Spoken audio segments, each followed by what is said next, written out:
여러분 안녕하십니까. 경제현장 오늘 고광철입니다. 오늘의 주요 뉴스 전해드리겠습니다.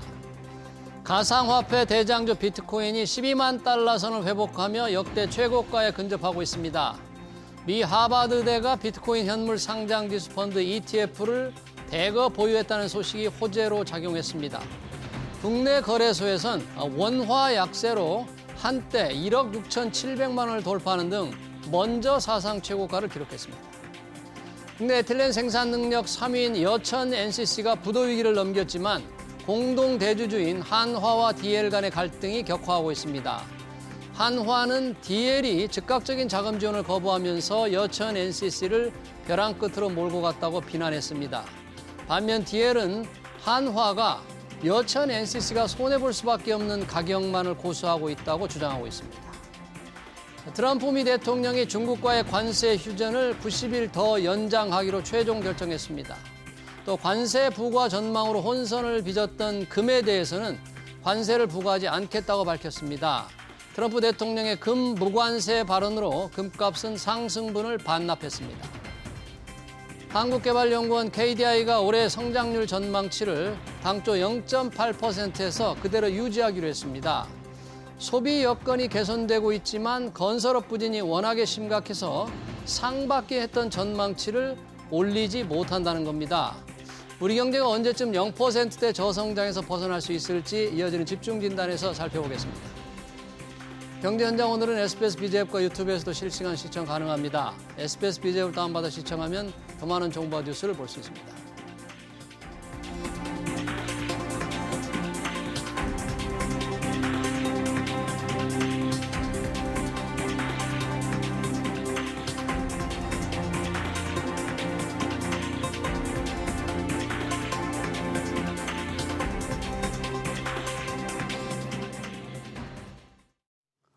네, 민생회복 소비 쿠폰으로 소비 심리가 살아나는 듯하지만 올해 전체 성장률을 높일 정도는 아닌 것으로 나타났죠.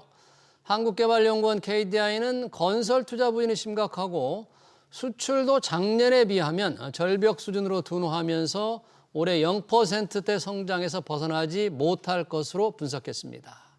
우리 경제의 돌파구는 없는지 전문가 두 분과 얘기 나눠보겠습니다. 양준석 가톨릭대 경제학과 교수, 조영무 NH금융연구소 소장 나오셨습니다. 어서 오십시오. 네, 안녕하세요. 자, 한국개발연구원 KDI가 올해 성장률 전망치를 수정했는데 원래 0.8%에서 좀 올리지 않을까, 소비 쿠폰도 뿌려졌기 때문에 성장률이 높이지 않을까 이렇게 예상을 했는데 당초 예상과 달리 그대로 유지하기로 했습니다. 0.8%. 양준석 교수님, 일부 이제 언론 보도로 보면 성장률이 좀 높아질 것이다 이런 게 조금 나왔었는데 KDI는 왜 올해 성장률을 그대로 이렇게 유지를 했나요? 예, 지금 뭐 소비가 좀 약간 올라가긴 했지만은 그 추경 그 소비 효과가 뭐 정부 예측으로도 그렇게 크지는 않았었습니다. 한 0.2%포인트 정도 예상을 했었는데 네. 그런데 아직까지는 그 추경이 지금 시작했고, 네. 그 다음에 아직까지도 불안한 요소들이 굉장히 남아 있다는 거죠. 예.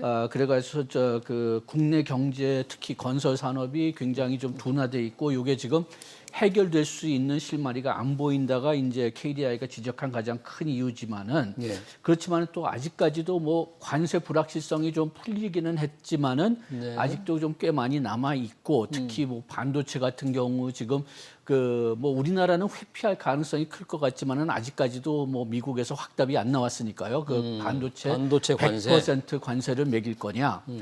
그 다음에 또 그 우리나라가 지금 이제 좀 관세에 대한 불확실성이 좀 풀리긴 했지만 15% 상호 관세를 내기로 했지만은 네. 그게 따져보면은 5% 관세가 올라가는 거거든요. 지금 우리가 지금까지 10% 관세였는데 15%로 올라갔으니까. 우리는 FTA 해서 또 사실상 관세가 미국하고는 거의 없었잖아요. 또. 없었죠. 네. 그런데 또 이제 그렇게 본다면은 지금 우리나라가 전에는 FTA 때문에 그래도 일본하고 EU하고 뭐 그렇게 큰 차이는 아니지만 뭐 한 4% 정도의 그 관세 차이 이익이 있었는데 지금은 그게 없어진 셈이죠. 예. 그 다음에 또 그 미국 스태그플레이션 가능성이 지금 제기되고 있고, 그리고 또 이렇게 그 미국 인플레이션이 지금 또 올라가고 있는 것 같으니까 또 미국 금리가 떨어질지도 지금 그 확실하지가 않고, 예. 그래가지고선 이번에 좀 그 KDI가 그 예측을 좀 그 신중하게 한 것 같습니다. 신중하게. 예, 예. 괜히 그냥 그 이렇게 좀 미지수들이 많이 남아 있는데 올리기보다는 그냥 좀 신중하게 유지하자, 그렇게 계산한 것 같습니다. 네, 종합적으로 이제 신중하게 전망치를 했다 이렇게 표현해 주셨는데 저희가 이제 제가 모두의 성장률이 조금 올라가지 않을까 이런 기대감이 조금 있었는데 요 정도로 한 건 KDI가 너무 상황을 조금 비관적으로 봤다 이렇게 표현해야 되나 아니면 뭐 어떻게 좀 정말 냉정하게 봤다고 해야 되나 어떻게 좀 평가를 할 수 있어요? KDI의 올해 성장률 유지 전망을 이렇게 유지한 게 조금 좀 정확하게 봤다고 봐야 됩니까? 어떻게 보세요? 저는 진행자께서 말씀하신 두 가지 중에서 후자 같습니다. 뭐 굳이 제 생각을 말씀을 드린다면 저는 그냥 있는 그대로를 묘사를 했다. 있는 그대로 라고 생각을 하고요. 뭐 발표되는 KDI의 자료를 보면 원래 제가 다른 전망기관 전망에 대해서는 코멘트는 안 합니다만 네. 그냥 뭐 있는 그대로를 묘사를 네. 했다고 말씀을 드렸기 때문에 네. 그러니까 전에 봤던 것에 비해서 최근에 실제 한국 경제 흐름은 나누어서 살펴본다라고 한다면 뭐 소비나 수출은 우려했던 것보다는 조금 나은데 소비하고 수출. 건설 투자는 우려했던 것보다도 조금 더 안 좋아서 그냥 유지를 했다. 예. 저는 그렇게 보고 있습니다. 지금 두 분의 말씀 보면 KDI 자료에서도 나왔지만 이 건설 투자, 건설 산업 상황이 정말 굉장히 안 좋은 것 같은데 이번 정부에서도 왜 지금 PF, 프로젝트 파이낸싱 이거를 조금 개선해서 구조조정을 해오고 있었잖아요. 이 부분에 뭐 큰 진전이 지금 없는 겁니다. 진전이 그렇게 크게 보이지 않고 그것도 있지만은 또 금년에 좀 특이한 요소들 몇 가지 좀 생각해야 될 것 같습니다. 첫째는 이 여름이 굉장히 더우니까 그러니까 건설 프로젝트가 좀 지연되거나 뭐 이루어지지 않은 그런 가능성도 크고요. 오기 전에 조금 좀 서로 얘기를 했지만은 또 사고 가능성 그 때문에 좀 신중하게 그 건설업체들이 좀 프로젝트를 진행하는 것 같기도 하고 그 다음에 뭐 근본적으로는 그 건설업체가 뭐 어떤 면에서는 돈이 돼야지 새 프로젝트를 할 것 같은데 지금 뭐 근본적으로는 돈이 될 만한 프로젝트가 많이 안 보인다는 거죠. 그 지방에 아파트를 지어봤자 뭐 돈이 되지 않을 것 같고 서울에 좀 아파트를 지면은 좀 돈이 될 것 같은데 그런데 서울에는 아직까지도 뭐 그 균형 그 개발 정책 같은 것으로 뭐 장벽들이 많이 남아 있으니까 그러니까 또 건설업체 입장에서는 굳이 그렇게 새 프로젝트들을 많이 시작할 필요가 있을까 그런 생각을 하는 것 같습니다. 네, 더군다나 지금 잠깐 언급하신 이제 사고가 날 경우 사고가 나면 즉각적인 건설 현장이 지금 중단이 되잖아요. 그게 뭐 어느 정도 기간에 따라서 조금 다를 수도 있겠습니다만 그 부분도 좀 영향을 미치지 않을까.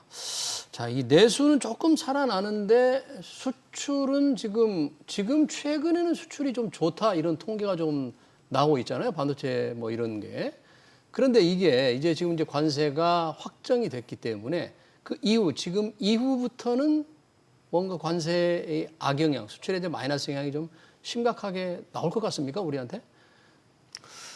우선 저는 관세가 확정됐다고 보지 않습니다. 아, 지금 상황에서도?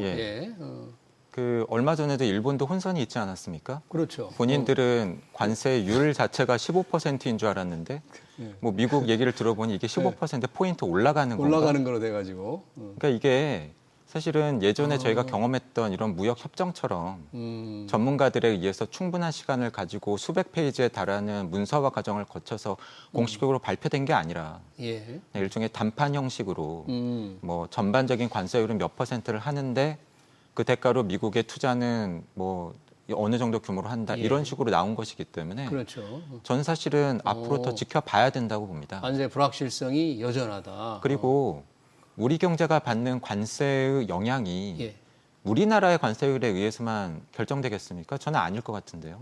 왜냐하면 미국이 다른 나라에 매긴 관세에 대해서도 그렇죠. 어차피 미국 수출 시장에서의 경쟁 아닙니까? 그렇죠. 그러면은 뭐 조금 전에 말씀드린 일본의 관세율도 중요하고 유럽의 관세율도 중요한데 중국의 관세율도 중요하지 않습니까? 그렇죠. 근데 중국의 관세율이 결정이 됐나요? 근데 지금 유예 아닙니까? 또 90일간 유예됐더라고요. 예, 그리고 그동안에 한미 FTA뿐만 아니라 뭐 캐나다나 멕시코 같은 채널을 활용하는 차원에서 캐나다나 멕시코에 대한 공장 건설이나 현지 생산도 많이 늘렸는데 캐나다와의 관세 협정이 끝났습니까? 그것도 그렇죠. 아니지 않습니까? 전혀 아니죠. 그리고 우리나라의 가장 중요한 수출 품목이 반도체인데 네. 반도체가 결정이 됐나요? 뭐 말은 100%인데 우리는 뭐 가장 최애국 대우를 받는다. 이 정도로만 지금 알려져 있어서 조금 안심은 하는 것 같습니다만. 네? 그런데 네. 트럼프 미국 대통령의 발언이나 미국의 내용을 들여다보면 미국 안에 반도체 공장을 짓거나 생산 시설을 하면은 안 매긴다는 거 아닙니까? 그렇죠. 근데 그 공장을 짓는다라고 하는 게 트럼프 때 지어야 된다는 건지 바이든 때 결정되었던 공장을 지으면 적용을 해준다는 건지 확실합니까? 저는 이런 면에서 생각보다 많은 건 아직 결정되지 않았다. 오히려 그렇죠. 예, 그래서 좀 더 네. 지켜봐야 된다고 보고 있습니다. 우리가 지금 상호 관세 미국과 합의를 했지만 실질적으로 기업들에 적용되는 게 관세가 정해지지 않았다. 불확실성이 여전하다. 그 불확실성 때문인지 지금 KDI의 수출 증가율 전망치가 작년과 비교하면 올해 내년 어떻습니까? 많이 주는 걸로 지금 예상을 한 거죠? 뭐 어떻게 그렇게 볼 수밖에 없죠. 지금 우리가 가장 좋은 시나리오, 지금 현재 가장 좋은 시나리오를 생각해 본다고 해도 작년에 비해서는 관세가 15% 오른 거죠. 네. 다만 우리가 뭐 우리 주요 경쟁국들도 다 지금 한 15% 정도 오를 것 같으니까 네. 뭐 우리가 미국 시장에서 다른 나라한테서 시장을 뺏기지는 않을 것 같지만은 그래도 가격이 올라가면은 판매가 줄어들겠죠. 그리고 또 아직까지도 아까 말씀하신 대로 트럼프 관세 불확실성이 남아 있고 예. 그 다음에 또 아직까지 이 관세가 미국 헌법이나 법에 합치할지도 지금 아직 결정이 남아 있습니다. 미국에서 법률적 문제가 예, 있군요. 그리고 얼만큼 지금 미국에서 이 혼선이 일어나고 있느냐. 지금 말씀하신 대로 일본이 실제로 그 규제를 보니까 15%로 관세가 결정되는 게 아니라 기존 관세에서 15%로 오를 거다. 그래서 급하게 지금 일본 급해서 그냥 장관이 보냈더니, 달려가서 예. 협의를 좀 했잖아요. 그랬더니 지금 뭐 최소한도 미국 신문에서 나오는 그 기사를 본다면은 요거는 자기네들이 법을 행정령을 빨리 쓰느라고 실수한 거다. 그렇게 해서 다시 내리겠다고 뭐 합의를 한 것 같은데 다음 기회 최대한 빨리 고치겠다고 얘기는 했는데 언제 고칠지는 안 얘기해 줬어요. 예. 그냥 최대한 빨리 하겠다. 그렇게만 얘기하고 그다음에 자동차 관세도 뭐 우리나라든지 일본이든지 15%로 내리기로 했는데 그것도 역시 언제 시작할지는 모릅니다. 네.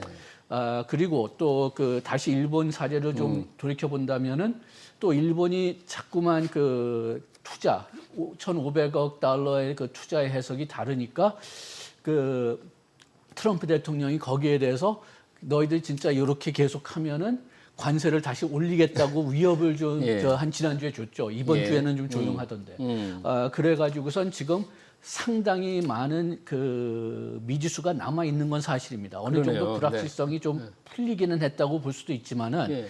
끝에 가서는 트럼프 마음이고 예. 그 다음에 뭐 지금 트럼프의 행동을 보면은 뭐 자기가 동의를 했어도 자기가 이거 괜찮다 얘기를 했어도 또 언젠가 또 바뀔 수 있다는 예. 우리나라 한미 FTA도 보면은 요거는 미국 의회가 승인한 FTA거든요. 그렇죠. 그럼에도 불구하고 원칙적으로는 관세에 대한 변화는 의회가 하게 돼 있어요. 요게 관세하고 세금하고 관련돼 있으니까.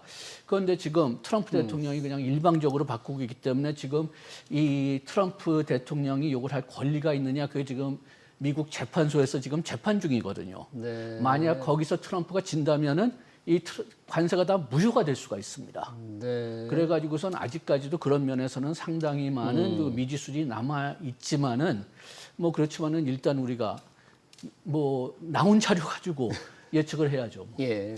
그러니까 두 분의 말씀 보니까 관세 불확실성이 여전하고 과연 KDI 경제 전망에 그 불확실성이 어떻게 반영됐는지도 조금 불투명하다. 이걸 제대로 반영하기도 지금 어렵잖아요.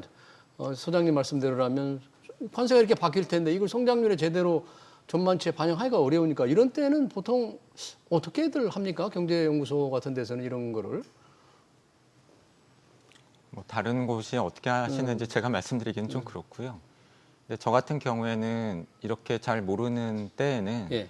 해당 변수를 중립적으로 두기도 하고요. 중립적으로. 예, 또는 지난 몇 년 동안 저희가 경험했었던 굵직한 이러한 돌발 변수들이나 예. 사건들, 가령 예를 들어서 코로나 네. 또는 러우 전쟁, 중동의 지정학적인 불안 이런 사건이 터졌을 때에는 저 개인적으로는 해당 분야의 전문가분들을 적극적으로 인터뷰하고 솔직한 뷰를 들어서 희망이 아니라 전망을 할 수 있도록 그분들의 뷰를 가감 없이 반영하려고 노력을 합니다. 네, 그러네요.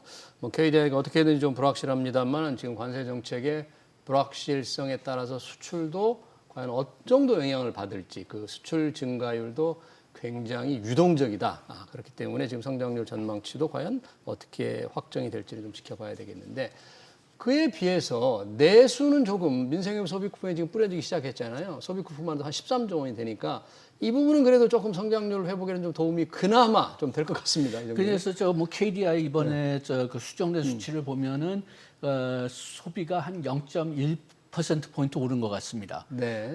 그렇지만은 이게 실제로 새로운 소비가 될지는 아직 확실하지가 않죠. 우리가 지금 확실한 통계들이 나오지 않았고, 그 다음에 아직 그 추경이 다 사용된 것도 아니고, 지금 네. 그 15만 원만 일단 지급됐는데, 이제 9월에 가면은 2단계 그 지급이 될 텐데, 그렇지만 뭐 지금 나오는 사례들을 좀 본다면은 뭐 편의점에 대한 뭐 어떤 판매가 많이 늘었다고 하는데, 저는 편의점에서 그 소비가 많이 올랐다면은 이것은 새 소비가 아니라 대체 소비인 것 같습니다. 그러니까 우리가 보통 대형마트에서 사는 것을 예. 편의점에서 산다. 왜? 편의점에서는 그 소비 쿠폰을 사용할 수 있기 때문에. 그렇지만은 이것은 대형마트에서 사는 소비를 대체하는 거지 새로운 소비가 아니니까 새로운 소비가 없으면은 그러면은 그 성장률 증가에 그렇게 큰 도움이 되지 않거든요. 오히려 좀 외식도 많이 했다 그런 얘기가 나오는데 예.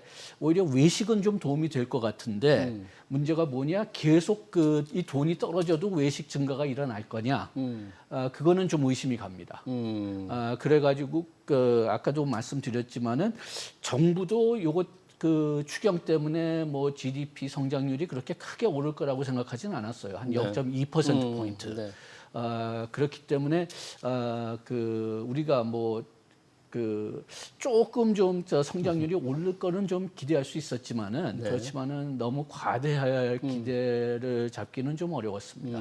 그러니까 민생의 소비 쿠폰이 새로운 소비를 조금 이렇게 창출하면 경제 성장 효과에 조금 될 텐데 기존에 쓰던 걸 이렇게 대체하는 아까 대체 소비 대체하게 된다 그러면 기대를 할 수가 상당히 약할 것 같습니다.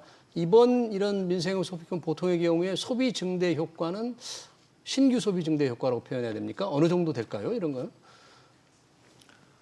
뭐 소비 쿠폰이라고도 하지만 사실은 2차 추경이죠.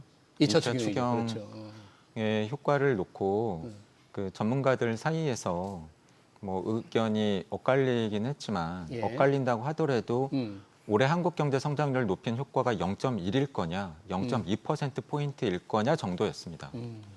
그러니까 만약에 뭐 규모도 좀 많이 하고 더 중요한 것은 속도감 있게 진행해서 뭐 너무 4분기로 늦어지지 않고 3분기 중에 좀 많이 쓰이게 하고 그리고 좀 제대로 쓰이게 하고 그러면 뭐 0.2 아니면은 0.1 전문가들 사이에서의 의견도 그 정도였거든요. 그래서 뭐 저는 지금 나오고 있는 결과가 뭐 그렇게 놀라운 것 같지는 않습니다. 네, 그렇군요. 이제 또 조금 더 소비 쿠폰, 조금 지급이 2차 지급이 남아 있으니까 그걸 좀 더 받게 되면 약간의 좀 소비를 더 부추기는 효과는 좀 기대할 수가 있겠는데요.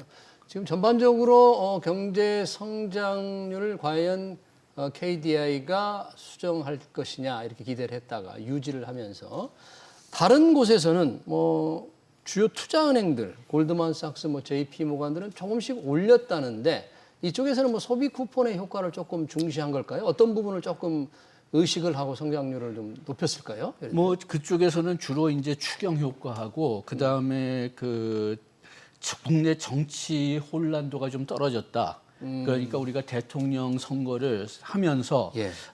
좀 그 국내 혼란이 좀 떨어지지 않았을까 그걸 좀 본 것 같은데 네.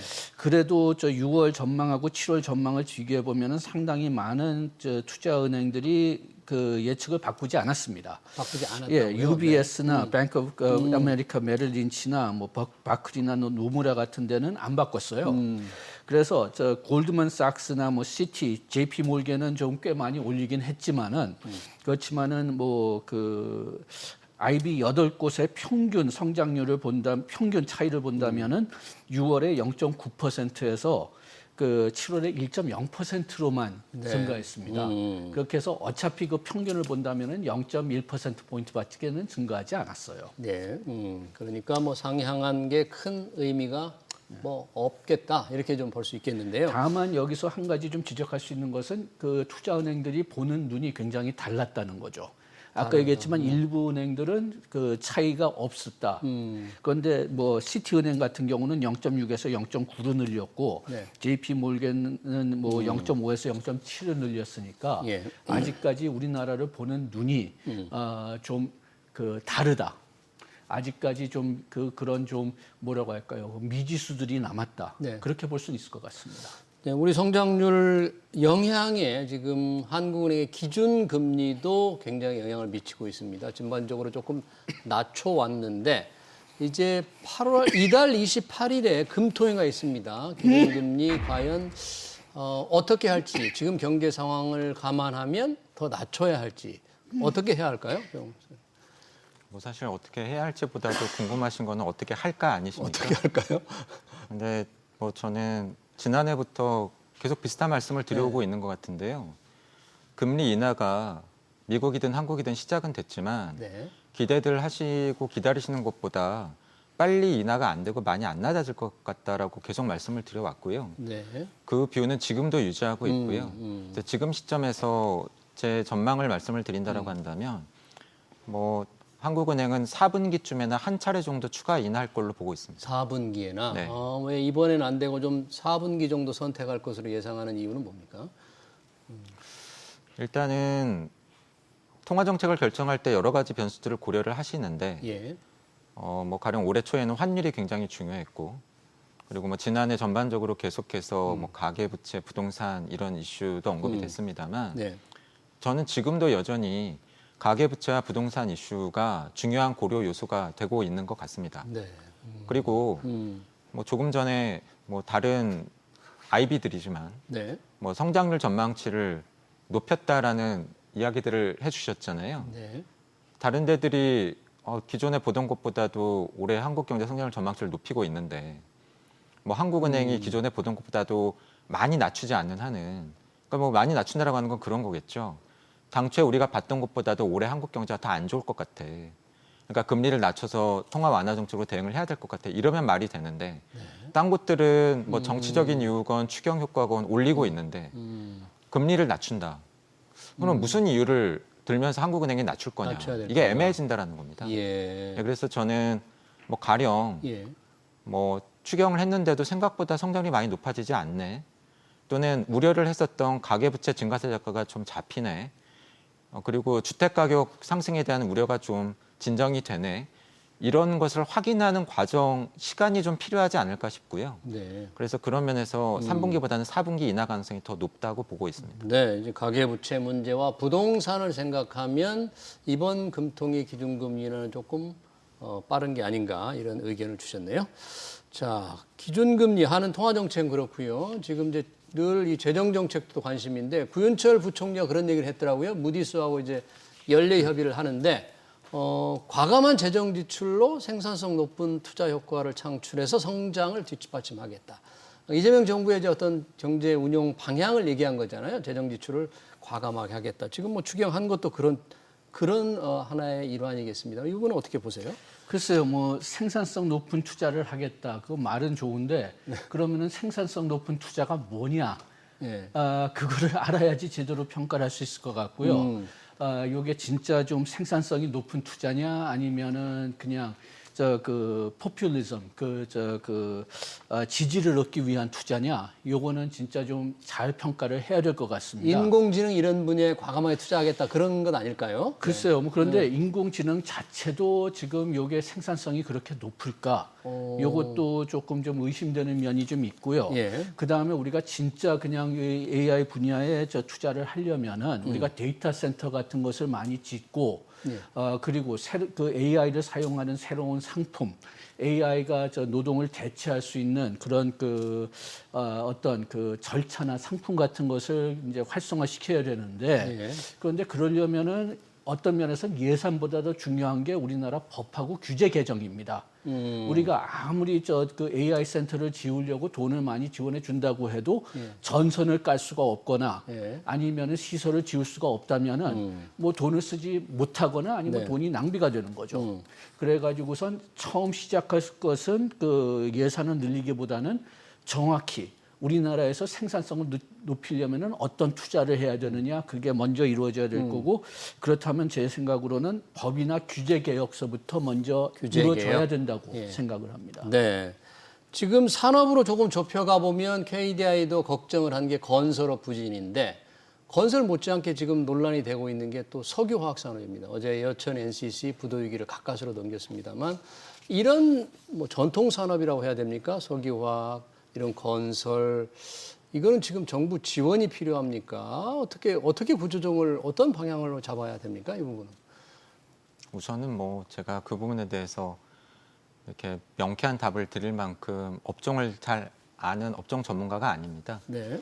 그런데 매크로 이코노미스트 관점에서 말씀을 드리면 조금 전에도 진행자께서 그런 표현을 주셨잖아요. 뭐 정부 지원이 필요한 거냐, 구조조정이 필요한 거냐. 저는 답은 그 사이 어딘가에 있을 거라고 봅니다. 일부 필요한 부분은 조정을 하면서 그 조정에 필요한 부분에 정부 재정이 들어가야 되겠죠. 구조조정만 해서도 안 되고 재정 지원만 해서도 안 되는 거죠.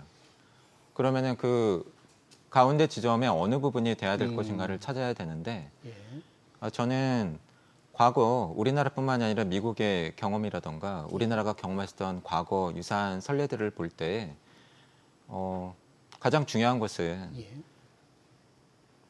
진짜 전문가들의 의견이 중시될 필요가 있다고 봅니다. 전문가들 그 부분에 산업 전문가 또 구조조정 전문가들 가령 그 해당 지역에 대한 어떤 여론이라던가 또는 정치적인 어떤 부분이라던가 이런 것보다는 우리나라의 산업 구조적인 부분 그리고 경쟁력적인 부분 그리고 해당 산업에 대한 뭐 지식과 이해 이런 것에 기반을 둔 결정이 이루어져야 그나마 쓰이는 돈이 성과를 낼 수 있을 거라고 보고요.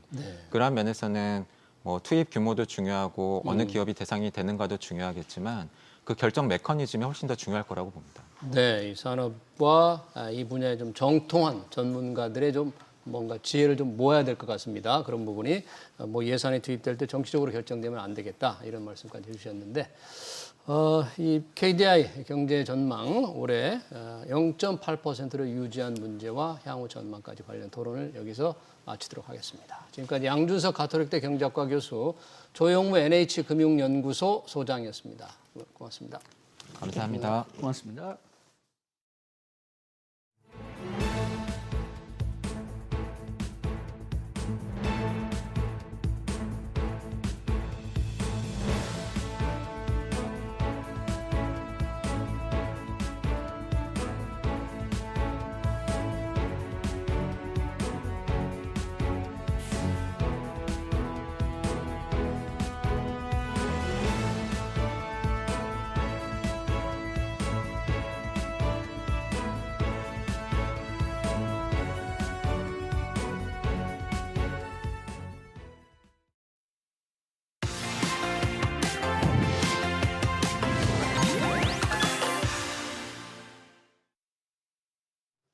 네, 6.27 대출 규제 이후 서울 경기권 아파트 매수세가 위축되면서 하락 거래 비중이 늘었습니다. 하지만 집값 안정세를 굳히려면 공급 대책이 나와야 하는데 공급 대책은 나오지 않고 재건축 재개발도 쉽사리 속도를 내지 못하고 있죠. 그런 가운데 이재명 대통령은 로또 분양을 손질하겠다고 나섰습니다. 부동산 시장 어떻게 흘러가고 있는지 김학렬 스마트 튜브 부동산 조사 연구소 소장 모시고 얘기 들어보겠습니다. 소장님 어서 오십시오. 네, 안녕하십니까. 627 대출 규제의 영향이 꽤 지금 나오고 있는데 뭐 집값이 다시 오른다는 통계도 또 나오고요. 지금 어떻습니까? 거래는 많이 줄고 집값이 다시 조금 오르는 것 같아요? 이게 거래량이 좀 준 것들에 집중해 보셔야 되는데요. 거래 준 거? 예, 그러니까 6월 27일 전까지는 6월 달 통계죠. 서울 아파트 기준으로 한 10,000에서 11,000건 정도 거래가 됐었거든요. 6월 27일 규제가 나온 다음에 7월 달 아직 확정은 안 됐습니다. 한 달이 다 지나지 않았기 때문에 한 3,000건 전후가 나올 것 같아요. 3,4,000건. 그럼 일단은 거의 60%, 70%가 준 것이기 때문에 거래량이 준 거 가지고 한번 보셔야 됩니다. 그러니까 이제 그 전에는 다양한 사례들이 나옵니다. 그러니까 상승한 것도 있고 하락한 것도 나올 텐데 거래량이 줄은 상태에서는 이것들이 정말 실질적으로 꼭 이사를 가야 되는 거래들만 이루어졌다고 보시면 될 것 같습니다. 그래서 비싸더라도 사야 되는 쪽은 신고가가 나오고 있는 것들이고요. 빨리 팔아야 되는 쪽에서는 이제 좀 하락이 나오는 것들인데 그래서 아마 하락 쪽도 조금 증가했을 것 같고 신고가가 나오는 지역들도 여전히 존재한다. 그렇게 좀 종합적으로 정리할 수 있습니다. 그러니까 하락 거래 비중이 굉장히 많이 늘어난 것으로 지금 나오는데 지난주 통계잖아요. 한국 부동산원은 일주일 통계입니다만 매주 이제 아파트 가격 시세를 내는데 상승이 조금 높아지니까 627 대출 규제 약발 다 했나? 뭐 이렇게 생각하는 것도 있다는데 그래요? 예, 그러니까 0.1 넘어가게 되면 좀 그 상승이 높다라고 하는데 0.1에서 0.12가 된 거거든요. 그러니까 저는 통계 전문가인데 0.02 정도는 통계적으로 무의미하다고 봅니다. 그것들 때문에 올랐다라고 평가하는 것은 너무 좀 시기상조이고 오바된 평가인 것 같고요. 지금 말씀드린 대로 신고가가 나오는 몇몇 아파트 가지고 이제 기자분들 같은 경우는 이거 가지고 좀 이슈가 돼야 되잖아요. 클릭을 받아야 되다 보니까. 여전히 신고가는 좀 나오니까. 그렇죠, 그렇죠. 그래서 신고가 나온 아파트 위주로만 중계를 하다 보니까 지금 말씀하신 대로 하락 거래가 나오는 지역들도 꽤 많거든요. 심지어 서울에서도 그래서 좀 지역별로 상품별로 쪼개서 봐야 된다 말씀을 드리고요. 좀 신고가가 나오고 있는 지역들은 확실히 좋은 입지에 새 아파트 위주로는 신고가가 나오는 것은 확실한 것 같고 그 외에 좀 구축이거나 빨리 팔아야 되는 입지들 수요가 좀 많이 증가하지 않았던 입지들은요 급매물로 많이 팔기 때문에 하락 거래가 나온다고 보시면 될 것 같고. 아무래도 신고가가 나오는 쪽이 비싸니까 전체 총량으로 따지게 되면은 좀 싼 것들을 많이 팔아야지 신고가가 나올 거잖아요. 그렇게 한번 뭐 합의를 보셔도 어떤 상황인지는 아실 것 같습니다. 네. 그래서 그런 건가요? 지금 시장에서는 집값이 좀 안정되려면 공급 대책이 필요하다. 확실한 공급 대책, 실질적인 공급 대책이 나와야 된다고 하는데 국토교통부 장관이 취임한 지 얼마 안 돼서 그런지 아직은 조금 신중한 것 같습니다. 왜 좀 더 시간이 많이 필요한가요? 아니면 이렇게 뭐 급하게 서두를 이유가 없는 건가요? 어떻게 상황이 어떤가요? 이제 그 대선 공약집에 보면은 부동산 공약 내에 포함되는 내용이 한 페이지 정도 됐었는데 모두 다 공급 얘기였었거든요. 그래서 공급 대책이 빠르게 나올 거라고 예상했고 국토교통부나 대통령 취임 연설에서도 7월 말 8월 초까지는 나온다라고 했거든요. 이미 그 시간은 지났습니다. 그리고 나온 정책은 6월 27일 대책, 대출 규제 정책만 나왔기 때문에 부동산 정책으로서 공급 대책은 아직 안 나왔다라고 보시면 되는데 계속 일정을 밉니다. 그러니까 8월 초에 하기로 했다가 또 8월 말에 하기로 했는데 지금 분위기로 봐서는 8월 말도 어려울 것 같고요. 또 9월 달로 넘기고 9월 달 되면 또 추석 이후로 넘길 것 같은데 제 생각이에요. 이거는. 왜 그럴까요? 뇌피셜인데 해답이 없는 것 같다, 정답이 없는 것 같다라고 하고 있는 것 같아요. 가끔 이렇게 찌라시가 나오는 경우들이 있습니다. 간을 본다고 하는데 분명히 회의에서 언급이 됐던 내용들일 거예요. 그 공급 대책으로 나왔던 것들을 보게 되면은 오피스텔, 뭐 생활형 숙박시설을 뭐 주거로 조금 전용하게 해준다, 뭐 이런 얘기도 있었고요. 뭐 다세대 빌라에 좀 어떻게 보면 좀 빨리 공급할 수 있는 주택들이 그런 형태들이니까 그런 쪽에 집중하겠다라고 하는 뭐 내용들도 나오는 찌라시로 봤거든요. 근데 그것은 실질적으로 아마 아파트라고는 상관이 없는 주택이기도 하고 전반적인 주택 시장에는 영향을 주지는 않거든요. 그래서 그걸 발표하려고 했다가 아마 내부적으로 조사를 해봤더니 욕을 더 먹을 것 같으니까 다시 드러낸 것 같고 그래서 실질적으로 이제 아파트 공급에 좀 집중하려다 보니까 두 가지 문제가 발생하는데 어떤 겁니까? 일단 절대적인 시간이 많이 필요하고요. 아파트 공급은 다른 주택들보다. 그리고 서울같이 도심에는 신도시가 아니라 재건축, 재개발, 리모델링으로 공급을 해야 되거든요. 근데 지금 민주당 현재 정부에서는 이 재건축, 재개발, 리모델링을 규제하는 일변도로 지난 10여 년 동안 정책을 펴왔단 말이죠. 공급을 늘리려고 하면은 이 규제를 다 완화해야 되는데 본인들이 다 만들어 놓은 정책들을 다 뒤집어야 되거든요. 여기서 아마 계속 찬반 논쟁이 있는 것 같아요. 그래서 이게 확정이 되면은 이제 재건축, 재개발 완화 정책이 나올 것 같고 그냥 본인들이 만든 정책이니까 뒤집기 쪽팔리다, 창피하다, 못 뒤집겠다라고 했을 때는 또 계속 고민을 하고 있겠죠. 그렇기 때문에 지금 공급 대책이 시장의 기대만큼 빨리 좀 나오지 않는데 윤석열 정부, 그 문재인 정부에서도 도심 유휴부지의 땅을 어떻게 잘 활용해서 집을 짓겠다, 아파트를 공급하겠다 했는데 진전이 없었잖아요. 이번 정부도 그런 부분에 조금 관심을 가질 텐데 역시 그게 쉽진 않은가 보죠. 제가 25년 동안 이 활동을 하고 있습니다. 리서처로서. 그 공공유휴부지, 공공청사 이런 것들을 활용하는 안은요. 정확히 2년마다 한 번씩 계속 반복됩니다. 그래요? 부지도 반복되는 똑같습니다. 거예요? 똑같은 예를 들어서 곳에? 여기 상암동이잖아요. 여기 운전면허 시험장이 있어요. 있어요. 20년 전부터 계속 개발하겠다고 했거든요. 개발 안 하고 있습니다. 그리고 창동 역세권 부지도 20년 전부터 계속 나오거든요. 개발 못 하고 있고요. 그래서 이것은 공급이 부족하다라는 사회의 비판이 나오면은 카드로 한 번씩을 던져요. 근데 실질적으로 이것들을 진행하지는 않습니다. 뭐 여러 가지 문제가 있을 텐데 비용도 비용이고요. 생각보다 그런 청사 개발에서 나오는 세대수가 많지가 않아요. 그래서 아마 정비 사업, 재건축, 재개발, 리모델링, 신도시 사업이 아니면은 시장에서 필요한 만큼의 충분한 공급량은 안 나올 겁니다. 그런 부분들이 있겠죠. 근데 공급 계획이 확정돼서 발표하더라도 보통 이제 4, 5년 걸리잖아요. 지금 이제 공급 부족 예상인 상태에서 그렇게 시간이 걸린다 그러면 어떨까요? 어떻게 해야 될까요? 이게 집값에도 영향을 많이 미칠 거 아닙니까? 그렇죠. 그래서 한동안은 공급 문제 이슈로 이제 시장에 영향을 주는 부분들이 저는 뭐 매매가도 있지만 전세 시장에 굉장히 큰 영향을 준다고 생각하고 있거든요. 전세. 매매는 사도 되고 안 사도 되는데 전세는 꼭 이사를 가야 되는 실수요거든요. 근데 확실히 공급 입주 물량이 줄게 되면은 전세 가격은 올라갑니다. 여러 가지 지금 대출 규제 때문에 전세도 좀 막혀 있는 상황이기 때문에 더군다나 다주택자 규제를 하는 것은 시장에 전세 물건이 추가되지 않는다는 얘기거든요. 그래서 하반기 때부터 2025년도 하반기 때부터는 전세 시세가 많이 올라갈 것 같고요.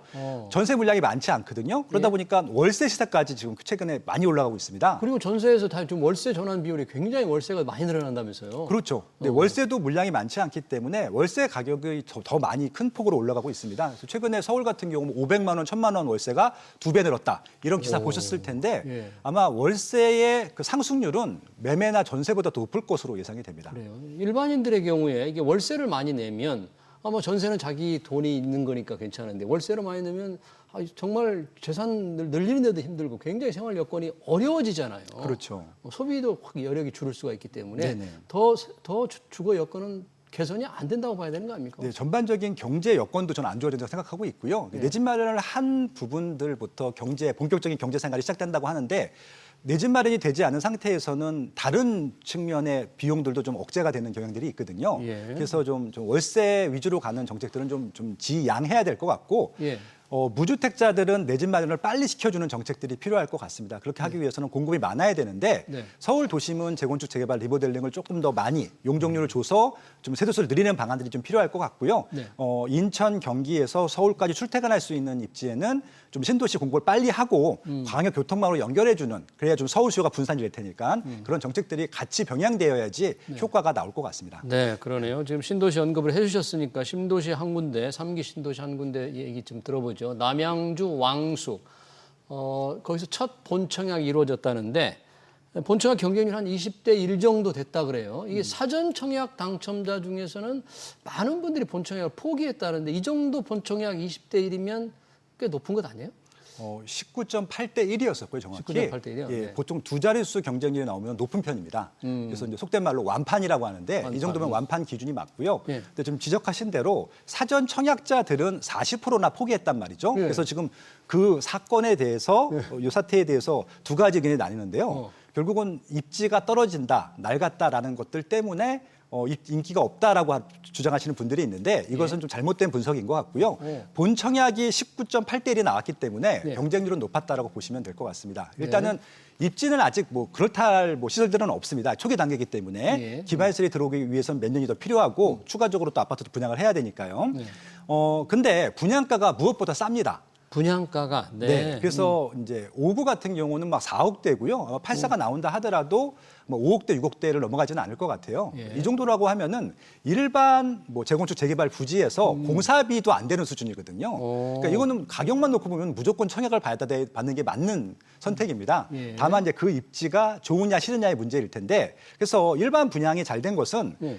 미래 가치 대비 가격이 쌌기 때문에 당연히 분양이 될 수밖에 없던 상품이라고 보시면 될 것 같고 예. 사전 청약자들이 왜 포기했느냐? 왜 40%나 포기한 이유가 뭘까? 예, 두 가지가 있는데 사전 청약은 포기해도 불이익이 없습니다. 다른 거 청약할 수 있고요. 아. 그리고 이미 기다리는 동안에 한 2년이 지났으니까 예. 다른 아파트를 샀을 가능성도 있고요. 예. 당첨이 됐을 가능성이 높기 때문에 예. 그런 사례들이 있고 또 하나는 뭐냐면은 3기 신도시를 생각했던 분들은 싸기 때문이었었거든요. 예. 근데 지금 절대 가격이 싸지만 2년 전보다는 본 청약, 사전 청약 때 그 예정 분양가보다는 본 청약 분양가가 한 좀 올랐습니다. 1억에서 2억 그때보다는 정도. 올랐는데. 그러니까 이제 좀 정말 돈이 없는 서민층들 같은 경우는 1억, 2억 오른 곳이 부담스럽잖아요. 그렇죠. 그래서 포기하는 거죠. 그래서 일단은 다른 주택들을 선택했거나 아니면 돈이 부족하거나 뭐 두 가지 사례로 사전 청약을 청약한 것으로 보이는데 예. 본 청약으로 이것은 충분히 청약 경쟁률이 높다는 것이 증명이 됐기 때문에 뭐 입지가 나쁘거나 상품이 나쁘거나 가격이 높거나 이거는 뭐 논쟁할 뭐 가치가 그러네요. 없다고 생각을 합니다. 19.8대 1 본청약 경쟁률이면 상당히 높은 수준은 인기가 있었다. 네. 지금 완판이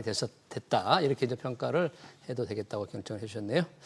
자, 이재명 대통령이 분양가 지금 관련해서 얘기를 했네요. 로또 분양이 주변 집값을 폭등시키는 원인이다. 그러니까 공공여행에서 그 로또 해당되는 개발이익을 환수하라. 자, 우선 이 로또 분양가라는 게 분양가 상한제 때문에 생기는 거잖아요. 네. 근데 그게 집값을 올리는 원인이라고 말할 수는 있나요? 로또 분양이? 제가 이 얘기를 한 10년 동안 주장을 했어요. 저 혼자 했습니다. 아, 그래요? 그 원인이라고? 분양가 상한제를 없애야 된다. 정말 세상에 쓸모없는 정책이고 나쁜 정책이다라고 10년 동안 얘기를 했고 특히 2017년도, 18년도에 집중적으로 얘기를 했거든요.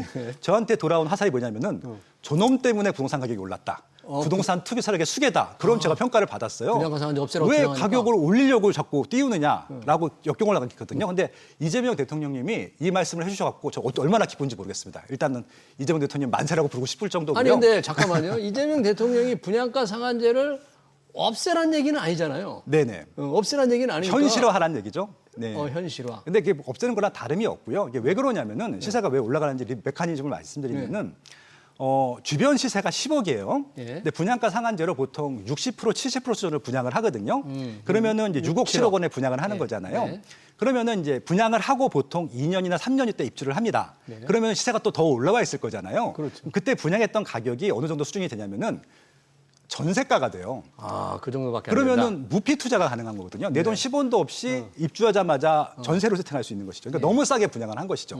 그러면은 요 메커니즘에서 이익을 보는 층은 누구냐? 일반 분양을 받은 사람들밖에 없는 거예요. 예. 왜냐면은 2억, 3억을 더 비싸게 분양할 수 있었으면은 이것들을 통해서 만약에 공공개발이라고 하면 이것들이 공공의 이익이 되는 거잖아요. 예. 그리고 세금을 내는 입장에서 보게 되면 지방세, 취득세를 걷는데 6억에 대한 취득세보다는 10억에 대한 취득세가 더 많을 거잖아요. 예. 지방 재정도 줄어드는 것들이죠.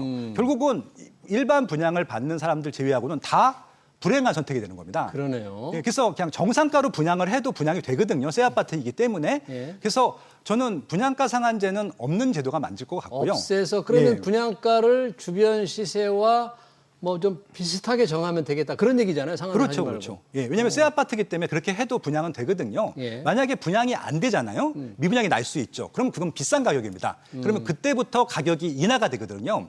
미분양이 나야지 가격이 인하가 돼요. 서울 같은 경우는. 서울 같은 경우는 지금 가격이 계속 빠지지 않고 있는 이유 중에 하나는 다 로또 분양이었습니다. 예. 한 번도 완판이 안 된 적이 없거든요. 근데 만약에 서울에서도 미분양이 발생하면요. 그 가격 이하로 분양차가를 책정을 할 거거든요. 그다음부터 아파트부터는. 네. 그래서 2010년도 이전에는 서울의 웬만한 아파트들이 다 미분양이었어요. 예. 지금 뭐 레미안 퍼스티지니 뭐 이런 거 다 미분양이었었는데 그 이후부터는 무슨 이유인지 모르겠지만 다 완판이 되는 이유 중에 하나가 분양가가 낮기 때문에 분양가 상한제 실시 이후부터거든요. 예. 그래서 그런 문제들이 있다는 것들이고요. 분양가 상한제의 또 문제가 뭐냐면은 가격에다가 상품 수준을 맞춥니다. 상품 자체가 질적 저하가 돼요. 상품 질이 떨어진 아파트 질이 떨어질 수가 있다 이런 얘기네요. 그렇죠. 그래서 분양가 상한제 아파트들을 별로 안 좋아합니다. 왜냐면 또 인테리어 업그레이드를 또 해야 되거든요. 예. 굳이 돈을 또 들여야 되거든요. 그러니까 이게 무슨 이중 낭비인지 모르겠어요, 저는. 그러면 아까 이재명 대통령 만세 얘기를 하셨는데 그러려면 대통령한테 분양가 상한제를 없애는 방법을 얘기해야지 네. 유지하면서 공공에서 이익을 환수한다 그랬으니까 공공에서 이익을 환수는 어떻게 하는 거죠? 일단은 이게 택일인데요. 그러니까 이제 대장동 사례가 있어요. 예. 성남시에서. 그것은 공공 개발을 하지는 않고 이제 부지를 민간에 넘기긴 했는데 민간에서 생긴 이익을 이제 공공과 쉐어를 했죠. 5대 5로. 그래서 이제 이것들을 뭐 비리다 아니면은 이제 공공의 이익이다. 지금도 논쟁을 하고 좀 재판을 하고 있는 것으로 아는데 결국 그 부분인 것들이거든요. 그래서 이게 공공에서 제공하는 저렴한 택지로 인해서 민간이 많은 이익을 보면은 거기서 이제 이익을 쉐어가자는 게 공공이익 환수 부분들인데 저는 차라리 공공에서 시행 사업을 하면 좋을 것 같아요. LH 공사에서. 네. 그러면 분양가 상한제 하지 않고 정상가로 팔게 되면은 다 자기 이익이거든요. 예. 그럼 LH 같은 경우는 뭐 국토교통부 같은 경우는 그걸 다 자기 이익으로 해도 이게 예. 민간 비리 이런 게 없잖아요. 그것들을 다 국유화할 수 있기 때문에 예. 저는 분양가 상한제를 없애고 이 공공에서 시행을 하는 사업으로 진행하는 것이 가장 좋은 방법이라고 생각합니다. 공공분양 같은 경우는. 예. 일단 지금 현재의 경우에는 로또 분양가 상한제를 없애라는 것보다는 이 이익을 일반 분양자가만 가져가니까 이 부분을 좀 고쳤으면 좋겠다. 그래서 뭐 채권 입찰제 얘기가 나오더라고요. 예전에 했던 방식이죠. 채권 입찰제라는 게. 이기 신도시 판교 신도시 때 했었거든요. 아무래도 판교가 분당이 성공 이후에 거기가 수요가 많고 공급이 적다 보니까 판교 신도시를 개발하는데 누가 보더라도 분양이 잘 될 것처럼 보였거든요. 근데 그때도 분양가 상한제를 하다 보니까 어느 정도 공공의 이익을 하기 위해서 채권 입찰제. 그래서 채권을 많이 쓴 사람들한테 점수를 많이 줘서 당첨을 하게 하는 해서 이제 회수를 했는데 그 방법도 맞기는 한데 굳이 번거롭잖아요. 또 채권이라는 것도 만들어서 하는 것들. 그냥 정상가대로 전 분양하는 게 맞다고 생각합니다. 그래서 시행을 그냥 공공에서 하면은 깔끔한 문제가 될 것 같거든요. 이 정상가대로 분양을 한다. 그냥 분양가 상한제를 없앤다는 주장을 그렇게 또 강하게 하시면 또 집값을 또 올리는 주범이다. 이런 또 비판도 받을 수 있겠습니다. 네, 앞으로도. 이재명 대통령을 믿습니다. 알겠습니다. 예. 최근 부동산 시세 동향 얘기 잘 들었습니다. 지금까지 김학렬 스마트튜브 부동산 조사연구소 소장이었습니다. 고맙습니다. 고맙습니다. 네.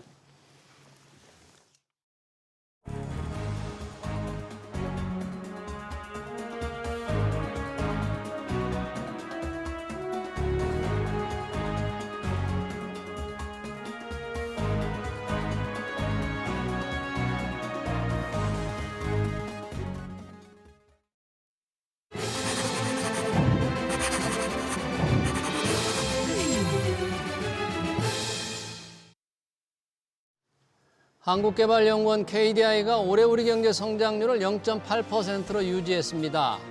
관세의 부정적 영향이 본격화하고 건설업 부진이 심각하다고 분석했습니다. 사실 우리 경제는 지금 석유화학 등 전통 산업이 중국의 과잉 공급으로 벼랑 끝에 몰리는 등 위기를 맞고 있습니다. 혁신으로 새 산업을 키워야 하지만 국회에서 논의되는 법은 규제와 기업 옥죄기 일색이죠. 재정 지출 확대로 해결될 일이 아닙니다.